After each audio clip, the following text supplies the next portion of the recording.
Bonjour, on s'entretient présentement avec Julie Laperrière de Proclame. Bonjour Julie. Bonjour. Julie, qu'est-ce qui t'a amené à partir en affaires? Concours de circonstances. Je pense qu'à toutes les étapes de ma carrière, j'ai toujours été intrapreneur dans les entreprises dans lesquelles je travaillais. Puis c'est devenu naturel éventuellement pour moi de démarrer ma propre entreprise. Super intéressant. Et dans le processus de démarrage, quel aurait été pour toi le plus grand défi que tu as dû affronter? C'est un défi personnel. Je suis maman de 2 beaux garçons, dont un est autiste. Et on sait que l'autisme vient avec de nombreux défis d'organisation au quotidien. Alors, je dirais que c'est un des défis les plus importants que j'ai eu à surmonter.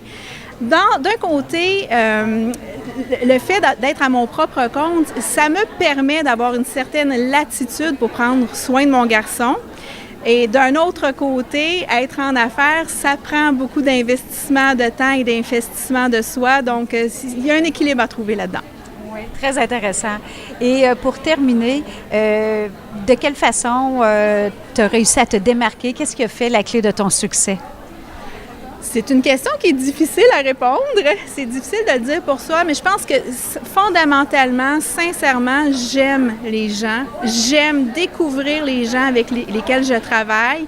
Et je pense que ça, c'est une des clés du succès. Puis, il y en a une autre qui est probablement cliché, mais qui est très vraie, c'est qu'il ne faut jamais lâcher. Peu importe les difficultés, il faut tenir bon et toujours continuer. Alors voilà. Il faut toujours le répéter, il ne faut pas l'oublier. Voilà. Merci beaucoup, Julie, d'avoir pris quelques minutes avec nous et une très belle continuité à toi.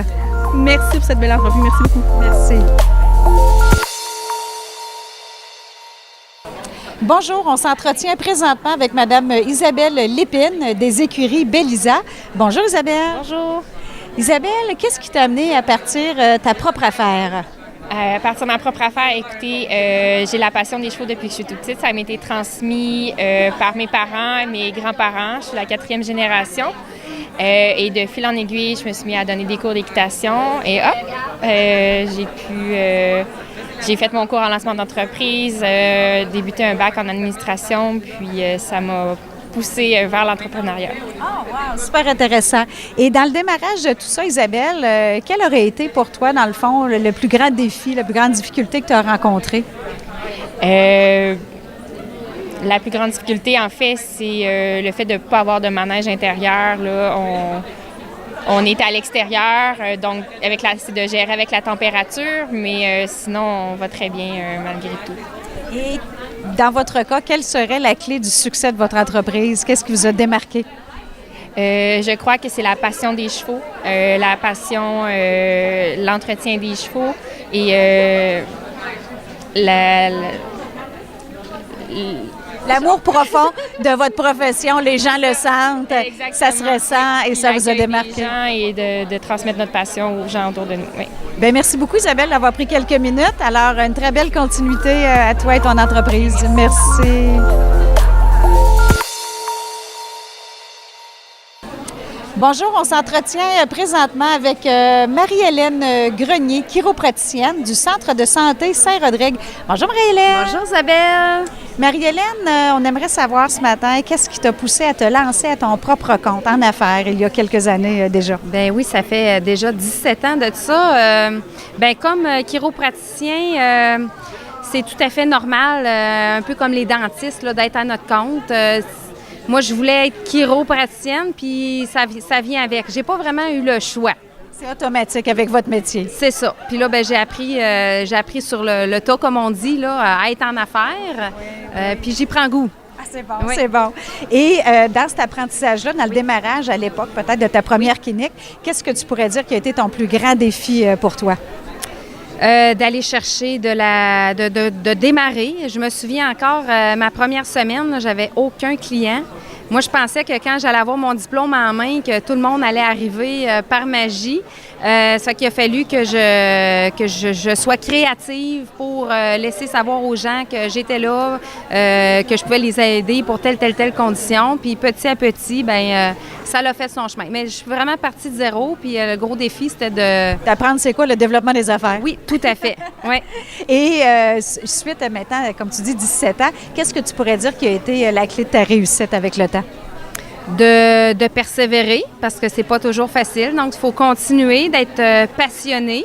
Hein? Ça fait que quand on aime ce qu'on fait, bien, c'est plus facile de passer à travers les hauts et les bas, d'être en affaires. Donc, la passion, la persévérance, je pense la générosité avec les clients, de donner notre 100 ça fait qu'ils sont satisfaits, puis ils reviennent, ils réfèrent, ils sont fidèles.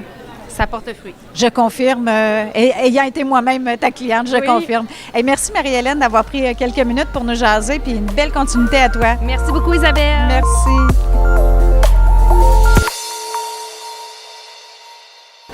Bonjour, on s'entretient présentement avec Madame Véronique Cyr de Cyr Rédaction, Traduction et Communication. Bonjour Véronique. Bonjour. Véronique, on aimerait savoir aujourd'hui, qu'est-ce qui t'a amené à te lancer en affaires à ton compte? Je suis une maman de 5 enfants. Alors, la conciliation travail-famille, ça prenait un sens très important et je veux dire très pesant. Donc, ma famille est ma première entreprise, mais pour la faire vivre, alors j'ai mis sur pied ces rédactions qui finalement est une vingtaine d'années d'expérience en communication publique. Donc, à mon compte, ça permet vraiment d'être présente à la maison, de faire des brassées de lavage pendant de finaliser un travail le soir. Absolument, absolument. Et dans le démarrage de tout ça, selon toi, quel a été ton plus grand défi, ta difficulté? Des défis, il y en a beaucoup, OK? Peut-être d'avoir la confiance, parce qu'il faut faire le développement d'affaires des fois. Parfois, on a tendance à accepter des contrats parce qu'il faut que l'argent rentre, comme on dit, mais de ne pas perdre confiance, pas perdre non plus l'objectif qu'on a de départ. Et puis ensuite, d'avoir confiance que le développement des affaires, il va venir payant, qu'on sème des graines. Il faut être persévérant et quelques mois, quelques années plus tard, ça nous revient. La persévérance toujours. Et pour terminer, qu'est-ce qui t'a démarqué, qui fait la clé de ta réussite dans ton entreprise aujourd'hui? Mon Dieu. S'entourer, hein? Aller réseauter, puis c'est ce qu'on fait au salon Femmes à succès. Donc, s'entourer des personnes, s'inspirer des personnes autour et ne pas oublier de vendre sa valeur. Hein? On a des services qui peuvent être proches les uns des autres, mais on a chacun une saveur différente, une façon de voir les choses. Et en quelque part, c'est des mariages. Hein? Des fois, on est fait l'un pour l'autre et d'autres fois, on ne l'est pas. Donc, le salon aussi permet de voir si est-ce que ça convient, est-ce que mon service convient à tes besoins. Oui, parfait, on fait un bout de chemin ensemble. Ensuite, on passe à quelqu'un d'autre pour continuer de grandir dans la vie. Bien, merci beaucoup d'avoir pris quelques moments pour nous jaser. Belle continuité à toi. Merci. Merci. Bonjour, on s'entretient présentement avec Madame Patricia Faïs du gîte au Croissant de Lune. Bonjour Patricia. Bonjour. Bonjour. Patricia, on aimerait savoir qu'est-ce qui vous a poussé à ouvrir votre propre gîte? Alors en fait, nous on est immigrants, on est venus de l'île de la Réunion, on a voulu visiter le Québec et par opportunité on a vu un gîte qui était à vendre et on a repris donc le gîte au Croissant de Lune, qui est un bed and breakfast en fait. Ah d'accord. Voilà. Et quel aurait été, selon vous, le plus grand défi que vous avez dû affronter avec l'ouverture de votre gîte? C'est certainement de devoir s'impliquer dans la vie québécoise, mais de tous les petits détails de créer un compte, aller faire une hypothèque. Tout est différent pour nous ici. Donc ça a été un grand défi. On a dû s'adapter.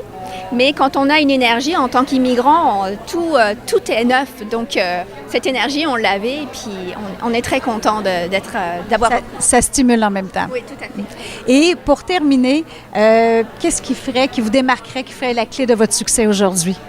Je dirais notre authenticité. On est dans une vie où tout le monde court, où tout le monde n'est pas en contact avec les uns et les autres. Et chez nous, on prend le temps de se rencontrer, de déguster un bon petit déjeuner. Et donc, c'est cette authenticité que je crois que les gens apprécient quand ils viennent visiter notre gîte. La proximité avec vos clients. Bien, merci beaucoup, Patricia, et une très belle continuité à votre gîte. Merci. Merci. Merci beaucoup.